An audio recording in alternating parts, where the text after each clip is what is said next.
বর্তমান কেন্দ্রীয় প্রতিমন্ত্রী সুকান্ত মজুমদার স্বামী বিবেকানন্দকে বলছেন তিনি অজ্ঞ বামপন্থী প্রোডাক্ট, বাঙালি ভুলে যায়নি।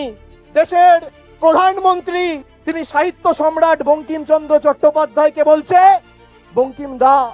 দেশের স্বরাষ্ট্রমন্ত্রী অমিত শাহ তিনি রবীন্দ্রনাথ ঠাকুরকে বলছে রবীন্দ্রনাথ সান্যাল, বাঙালি ভুলবে না।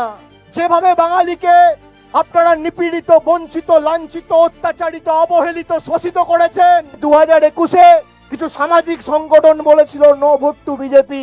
আজকে আমরা এই মঞ্চে 10 কোটি বঙ্গবাসীকে সাক্ষী রেখে বলতে চাই শুধু নো ভোট টু বিজেপি বললে হবে না, এবার বয়কট বিজেপি বলতে হবে। এদের বয়কট করুন, সামাজিক বয়কট করুন।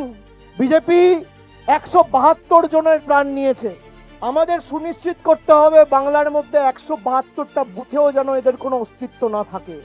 আমি নো ভোট টু বিজেপি এবার খালি বলছি না, আমি সে কারণে বলছি বয়কট বিজেপি।